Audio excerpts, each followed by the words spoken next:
What is going on, guys? It is WrestleMania here, back with another video. WrestleMania 38 is fast approaching and it's now time to dish the dirt. Join us now as WrestleMania looks at the last minute most shocking rumors you need to know about WrestleMania 38. Be sure to subscribe and hit that notification bell for daily wrestling videos and follow us on Facebook for exclusive lists.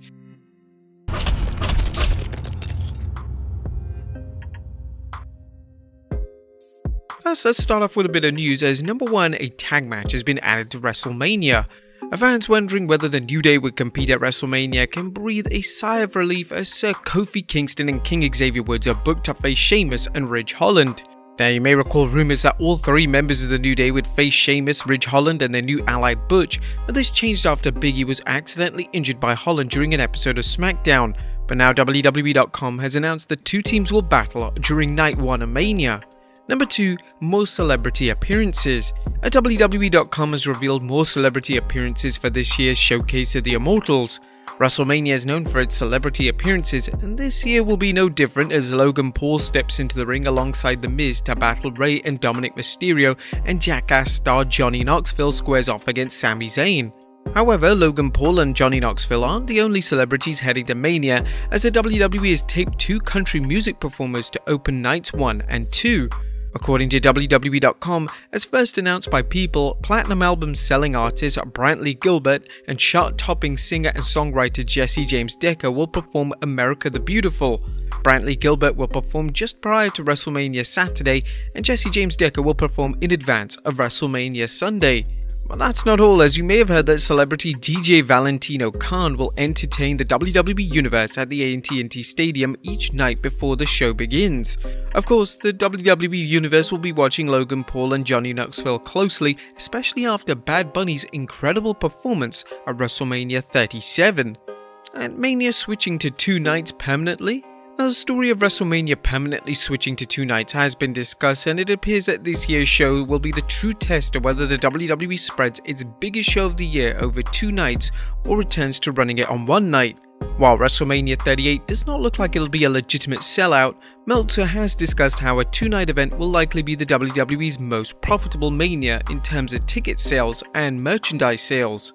As short as something catastrophic, fans should expect WrestleMania to stay as a 2-night spectacle, as WWE President Nick Khan's plans suggest the WWE is looking to make every premium event, aka its traditional pay-per-views, into lavish affairs, and spreading WrestleMania over 2 nights, much like New Japan's Wrestle Kingdom, is just one part of his long-term plans for continuing the WWE's profitability and global market share. That was a bit of news. What about the rumors? As number 1, Showdown or Throwdown?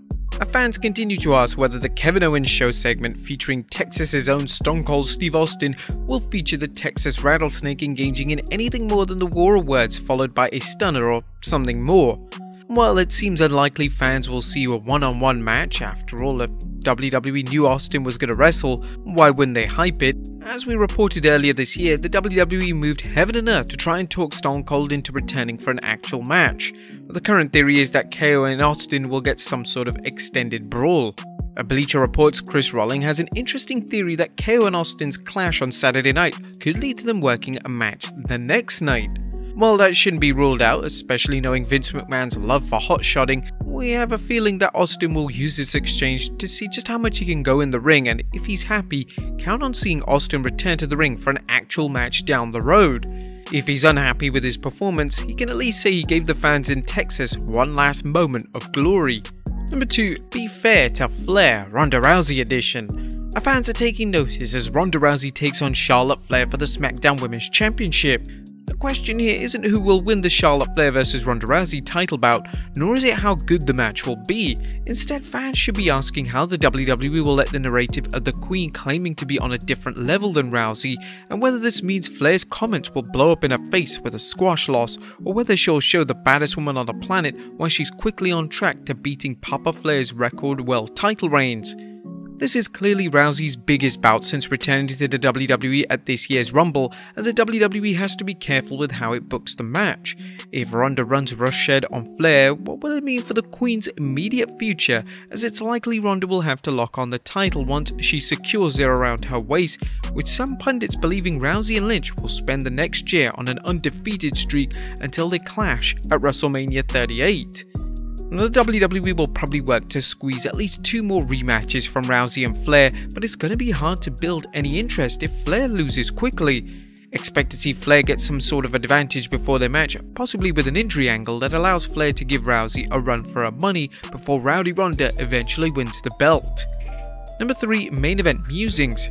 Now, one of the most amusing musings about WrestleMania is which match will main event night 1. The current debate seems to be whether the Ronda Rousey vs Charlotte Flair bout will end the night, or whether the WWE will close things out with the Kevin Owens show segment. And what's amusing about this, at least to us, is that by all accounts the WWE is still trying to figure out which match will air on which nights, other than Roman vs Brock, let alone what the order will be.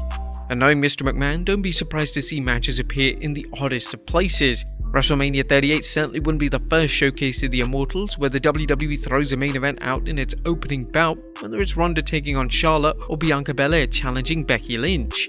Number 4. Surprise Appearances. While it's all but a given that Cody Rhodes is returning to WrestleMania, it's unlikely we'll see any returns.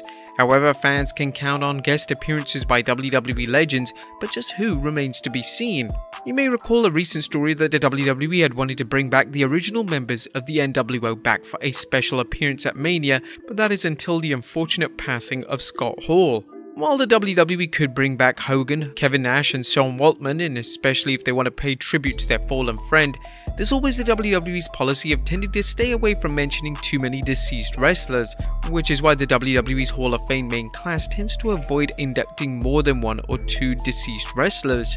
The WWE likes to feature legends in backstage segments when they interact with today's stars, and now that COVID has slowed down, the WWE Universe should see these amusing interactions again.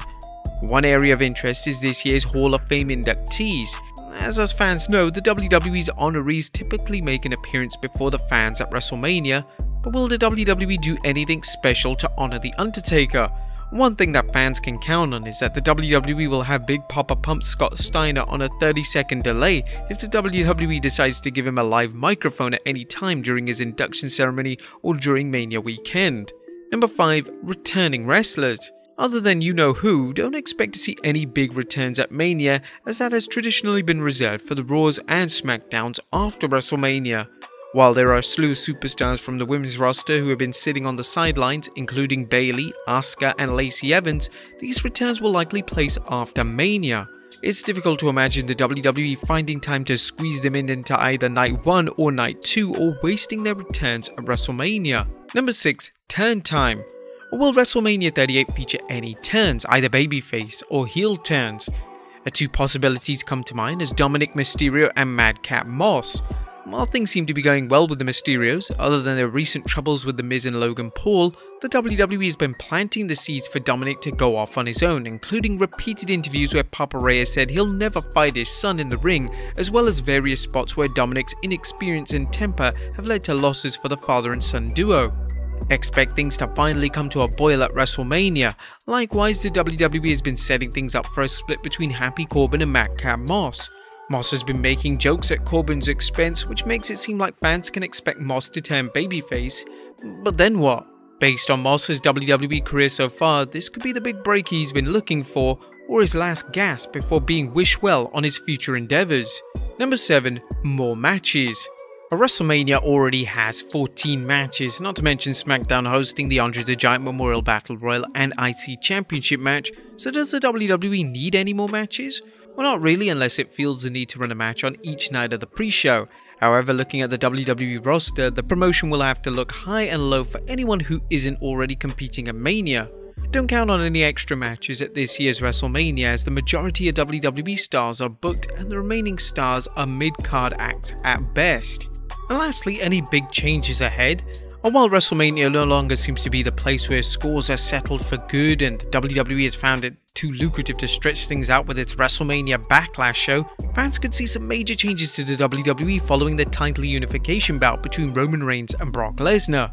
Regardless of who you want or think will win, the WWE is going to have to deal with having one world champion for 2 brands. While the WWE has an undisputed world championship before, bringing it back has fans asking what this means for the brand split. Will the WWE allow the champion to appear on both shows if the brand split continues, or will it put the brand split on hold again? Judging from WrestleMania Raw, the WWE is already looking at how things could work out with wrestlers from Raw and SmackDown appearing on one show. But there you have it guys, the most shocking rumors you need to know about WrestleMania 38.